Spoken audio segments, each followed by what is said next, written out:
We do have ourselves a guest today. We've got the newest ASU running back, DeCarlos Brooks, joining us today. DeCarlos, thanks so much for taking the time, man. Absolutely, man. Appreciate y'all having me.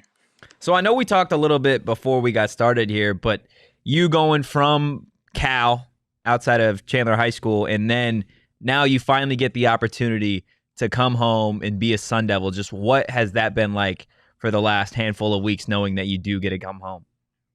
Well, I was just telling everybody since I've been here, it's home, and that's the best feeling you can really get. Playing at Cal, I definitely learned a lot. Just being a collegiate athlete, academically on the field and stuff like that. But I don't think there's any better feeling than playing for your home state. It don't matter where you at, honestly. Yeah, obviously you mentioned Chandler, Shaun Aguano, your coach all 4 years. What has that been like to be able to come home and kind of get familiar with ASU with a guy that you're already familiar with?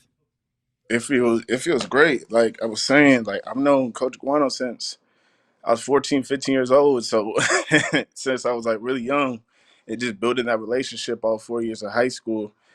So when he contacted me when I was in the transfer portal, I was just like, yeah, this might be a good opportunity for me. And he's my position coach as well. So, we can just strengthen that bond as, we get to know each other as well. Yeah, and I mean, it's not the only reunion, right? You mentioned Jacob Conover was also your quarterback, I believe, for all 4 years there at Chandler. Have you had a chance to talk to him at all about your reunion? Obviously, we don't know what the quarterback position is going to look like next year, but kind of what is that like for you? Yeah, no, Jacob's my boy. He was my quarterback all 4 years in high school. We definitely talked, once we got our offers and was talking to coaches and stuff like that, like we knew we were in the transfer portal.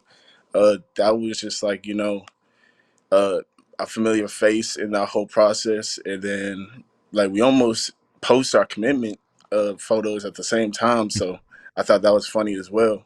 But yeah, he's going to be a dude at ASU, and it's great to be back with him. That's awesome. I'm sure there are a bunch of ASU fans that are really excited to have you back here and being a Sun Devil. Again, kind of before we started, we talked about your journey at Cal and how you wanted to come home, right? There were times where you were there at Berkeley and you wanted to just be back. What was the toughest part for you being away from your family and just being away from all the people that you kind of grew up around? I'll just say the familiarity with just, being home, being from here, just going to a foreign place. Obviously, I had relationships at Cal and I built relationships while I was there. But, nothing honestly beats home. And, sometimes during a long season, especially if you're not winning a whole lot or things aren't going your way, you just want to see a familiar face or a familiar voice that isn't on a phone or on FaceTime, stuff like that. So just being home, seeing faces, hearing voices is it's a great feeling. Yeah, totally an exciting time to not only be back home, but to be at ASU. Tons of turnover, fresh start for the program, fresh start for you. What excites you the most about Kenny Dillingham and this offense, this fast pace, kind of all over the place offense that he runs? Well, when we played Oregon, just how he was using the running backs as a whole. He was rotating them. He was throwing the ball. That was split back, running the ball, just doing different things with him. I think that's what excited me most. He really uses and utilizes his running backs in his offensive scheme. And also, I think couple that with my offensive coordinator, Coach Baldwin, which I had at Cal my freshman year, I think that's just going to, get me to the offense. I'll be more familiar right away. Oh yeah. I'm curious because obviously coming from Cal, you transferred in conference. Have you thought at all about that? I believe ASU is supposed to go to Cal next year. Have you thought at all about what that reunion is going to be like and just kind of transferring within conference and basically playing the same teams? Is that He's got the smile on his face now. He's got the smile on his face. He knows. I'll just say I'm gonna be ready. I think that I wouldn't say it's gotta be a grudge match, nothing like that, but I'll definitely show out that game. That's got to be a game I might have circled on my calendar for a while. So. Sure. Oh, man, that's awesome. For people who are unfamiliar with your game, right, who do you think you model your game after in terms of whether it be NFL running backs or former collegiate running backs? Mm, that's a good question. I try to model my running style, just how I run, because I feel like I could really do it all as a running back. Guys like in the league, like Dalvin Cook, like the Saquons of the world, the Alvin Kamara's of the world, guys like that that just run hard, have good balance. You know, when they get into open space, they're dangerous, but can also run people over. The Nick Chubb's of the world. I think Nick Chubb's probably my favorite running back right now in the league, and then I say Dalvin Cook as well. Definitely. That fit right in. Yeah.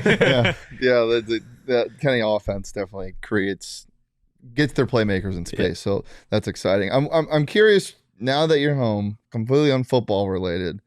Is there any place that you missed eating at? Is there any place that you're like, oh my God, I can't. I'm so happy I'm home. That's a good question. Like a specific spot, I would say I miss ATL wings. That was Yes. I was like, I was back home. I was like, man, I want some wings real bad. I was like, they don't got ATL wings out here in Cali, do they? They was like, heck no. I was like, oh dang. Some wing stop, I guess, but it wasn't me being at ATL. Yeah. I mean, on the other side of like the coming home thing, there's a lot of other kids that are coming home from other high schools in Arizona. I'm curious if there's anybody that you've seen that's also transferred to ASU that you played against in high school. If there's anybody that you had like rivalries or anything like that, are you looking forward to the opportunity to play with other kids that you might have faced off against in high school? Yeah, absolutely. Like, you know, I'm a competitive person, so just just seeing all the people from Saguaros and all these other schools and stuff like that that I won't say had beef with Chandler, but was in competition with Chandler the whole time. It's just got to be very interesting when I get to meet them in person, either for the first time, or, you know, like if I do get to meet them, it's got to be interesting. But it's all competition, it's all love at the same time because these are my new teammates. Yeah, it's definitely gonna be fun. I'm interested to see if that's ever a competition point in practice. You got some of those Chandler guys and those Saguaro guys know that rivalry, and now you've got both of those former coaches there as well. So it's definitely gonna be a lot of fun. Before we move on to some of the more fun random questions that kind of prefaced, what is your message, I guess, to Sun Devil fans just about you getting ready to play football here at Arizona State? I would say that I'm home, I'm ready, I'm hungry, I'm hungry for the opportunity, and I'm gonna do right by everybody in the community, everybody do right everybody in my family, and I'm just ready to go. Yeah, I think Arizona State fans would probably love to hear that. A question that we have asked a couple different players on this show, but we haven't asked it in a while. Okay, and you're laughing because you don't know what it is yet. I think I know. You think you know what it is? I think so. Okay. DeCarlos, what is your favorite letter in the alphabet? Oh, I did not think that's what it was. And why? I never really thought of that. I ain't gonna lie.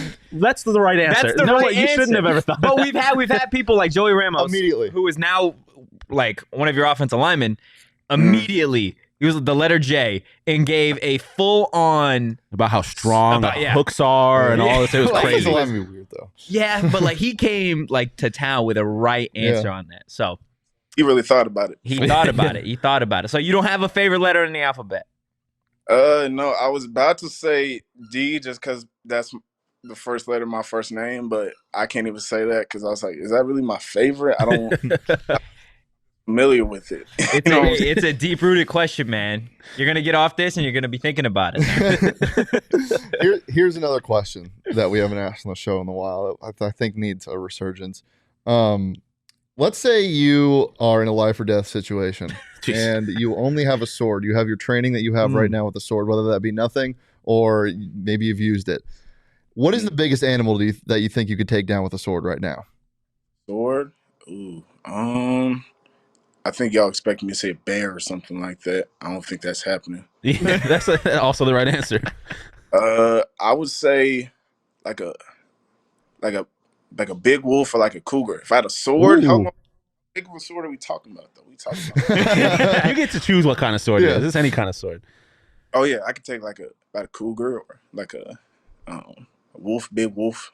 I feel You like know- That's a you know- respectable answer. You know what we're doing? We're clipping that exact statement and we're playing that on repeat the week ASU plays Washington State. yeah. I mean, I don't feel like any of us, but I feel like if you're an athlete, you could probably take down An athlete? An athlete. Well, another question that we ask a lot, I guess we're just bringing out the oldies, is I like to ask players about their drip. So I'm curious how you rate yourself fashion-wise, like off the field, and then on the field, running back drip. I'm looking at some pictures of you at Cal. It looks like you wear gloves, you wear like wrist tape, and maybe sometimes like the forearm sweatbands, like crew socks. Have you put any thought into it? Is it like just pure utility? Because I know like running backs a lot of times don't like wearing sleeves and stuff like that. You think about how you suit up at all, or is it just kind of what you've been doing? Well, I say my on the field drip, I basically keep the same every game, especially if I have a good game. So let's say I have a good game and I have certain tape on that I did different from last game. I'm going to keep that same tape on. I'm going to keep the same, everything the same. If I have earrings in one game, I do a good game, I'm going to keep them in. If I had no earrings in one game and I did good, I'm doing no earrings. That's kind of how it is. But my drip, usually I do tall socks with a wrist tape or double wrist tape, gloves, visor, always got to have a visor. That's about the drip right there. What about off the field? Can you show out if you need to, or you keep it simple? Oh yeah, definitely. I'm a big shoe guy. If your shoes don't go with the outfit, then it messes up the whole outfit. Do you have a favorite pair of kicks? I got almost every retro you could think of. Damn. Love it. I got at least talk about that.